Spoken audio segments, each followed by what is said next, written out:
In this week's Trackdown, Fort Worth police are looking for a man who walked into a Lowe's home improvement store empty-handed and walked out with high-dollar chainsaws in each hand without paying for those sharp saws.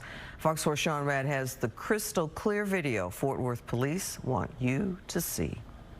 We're in Fort Worth, Officer Buddy Calzada, and Buddy, we're looking for a thief at Lowe's. What happened? We're looking for a theft suspect. Now, I'm going to tell you right now, you can see very clearly the two items he's taken, which is chainsaws.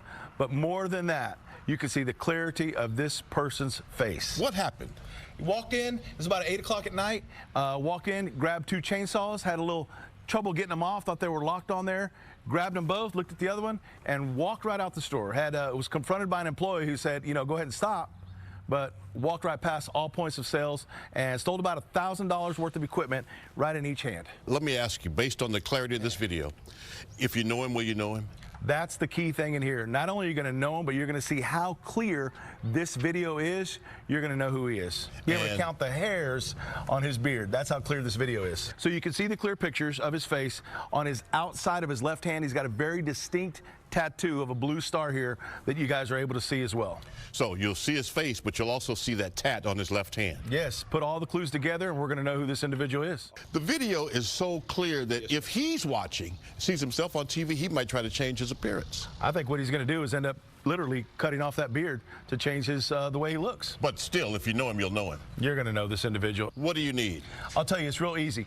Just get with our detective leader at 817-392-3137. Tell us who this guy is, and let's make him pay for his crimes. Officer Buddy Calzada says if you know him, you know him. And if you do, get at detective leader. Here's the number again on your screen. Get at Fort Worth Police. Help find this guy, the chainsaw thief. Walks into a Lowe's, lifts two chainsaws, and walks out. Help find this guy who committed this crime June 28th in Fort Worth. And you can also watch past Trackdown stories and maybe help solve a crime. Go to the Fox 4 YouTube page, youtube.com/Fox 4 News. Fort Worth investigators are turning to the public for help identifying an arson suspect. Fox 4's Dion England joins us with very clear images of the suspect. Dion. Yeah, that's right, Clarice. Fire investigators in Fort Worth say they need help identifying a person to help solve an arson, a targeted vehicle that was set on fire. Now, take a look. Investigators want help identifying the woman in this surveillance image. They are also hopeful someone has knowledge of how the woman is connected to a Mercedes vehicle. A photo here the fire department is also sharing. The arson on Sunday, June 8th, just before 5 a.m. The aftermath shown in these photos, a torched van that was parked at a home in East Fort Worth. That home is in the 4300 block of Little John Avenue. Now, fire investigators believe the woman is connected to that arson, and they need help to identify her. Anybody that can identify the person in the photo or has information on the car that's in the photo too, and how that individual can be tied back to that vehicle in question is what we're looking for right now. That would really help us out in this case.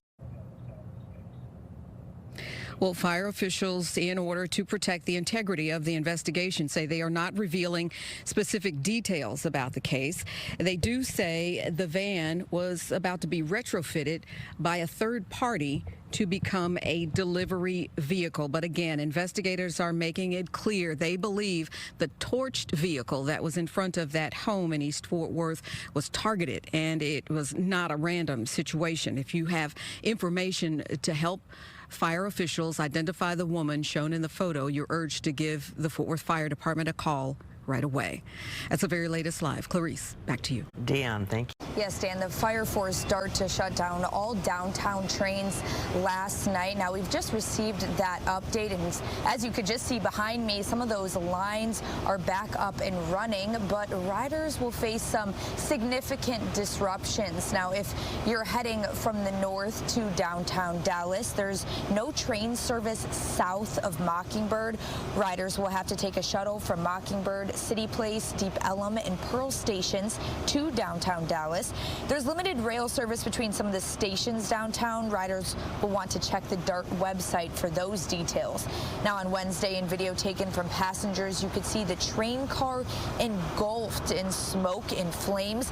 The fire sparked on the roof of the train at around 3:30 p.m. as it approached a tunnel at the intersection of Ross Avenue and North Central Expressway. Herbert Hillman was heading to work on the train and says it didn't take long for the area to fill up with smoke. When the fire started, he helped some of the passengers off and called 911. Where the train was positioned at, we were against the wall because it was just getting ready to go into the tunnel. And some had to, they ran, we didn't know there was another fire at the back of the cart, and some ran through that one. But this is an electrical fire, so when things like that happen, you don't want to run through it as your clothing can catch fire. DART says about 40 people were safely evacuated from the train. Dallas Fire Rescue sent 7 rescue units along with fire engines to check on passengers. People were treated for minor burns, difficulty breathing, and anxiety. Now, if you're taking the train this morning, you'll want to give yourself a little extra time. We'll have a list of closures and changes on our website, fox4news.com. Reporting live in Dallas, I'm Peyton May for Good Day. Texas House Republicans unveiled their proposed redistricting map today, which aims to secure 5 new Republican seats in the U.S. House of Representatives. Part of the plan targets 2 Democrat seats in North Texas. Republicans hope the new maps will increase their chances of holding the House in 2026. Democrats plan to protest the redistricting process, and Fox 4's Casey Stiegel has a closer look at it all tonight. Casey. Yes, Steve, good evening. The newly proposed maps that we're talking about here suggest redrawing some of the districts in order to pick up 5 GOP congressional seats. 2 districts on the proposed map, 32 and 33, are right here in North Texas. And tonight we're hearing from one of those Democratic lawmakers who calls the move a, quote, corrupt and racist power grab.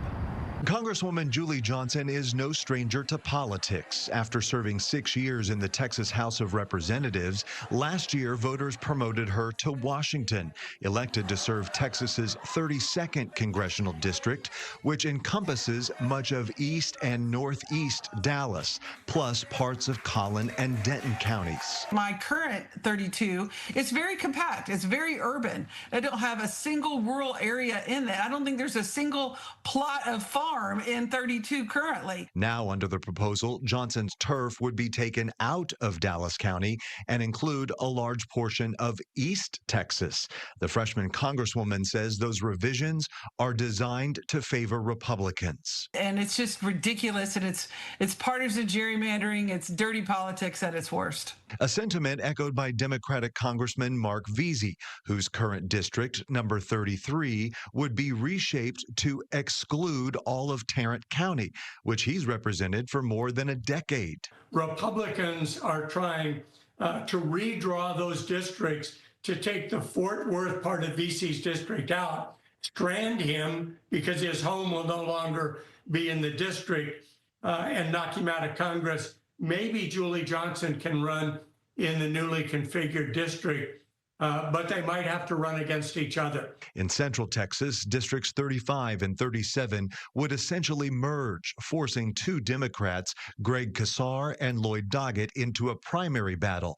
The new map also reshapes 4 Democrat-held districts around the Houston metro and 2 predominantly Hispanic districts in far South Texas. And I am willing to cover any bet that says that the Trump Justice Department will find the new districts created at Donald Trump's instruction to be legal and constitutional. President Trump and other Republicans have not been shy about their reasoning behind the redistricting. They see it as a way for Texas to add more GOP representation in the U.S. House of Representatives. So it's already heavily Republican, but Trump and his political team believe that if the lines are carefully drawn and as many Democrats as possible are put in a few urban districts, that will open up 5 new Republican districts. The Trump DOJ recently said 4 democratically run districts were unconstitutional racial gerrymanderers, but the state's been defending those lines drawn in 2021, saying they're not race-based, and it's been defending them in court. Democrats and other critics argue the latest reshuffling is intended to disenfranchise blocks of minority voters, so they're preparing for battle. These maps are not final. This fight has just begun. The Texas legislature hasn't gotten through meddling with them. The Democrats haven't had a chance to do their thing. On Friday, the Texas House will hold its first public hearing on the controversial issue. Analysts call the previous hearings, before any maps were released, a show. Voters know that this is being done not for them, but for the politicians, and particularly for the politicians in Washington. So Fox 4 has confirmed that Congresswoman Jasmine Crockett, whose 30th congressional district seat is safe for now, will be chartering at least one bus, if not numerous buses, from Dallas to Austin to get people there to participate in that public hearing, again scheduled for Friday at the State House. Steve? All right, Casey Stegall in Dallas. Casey, thanks.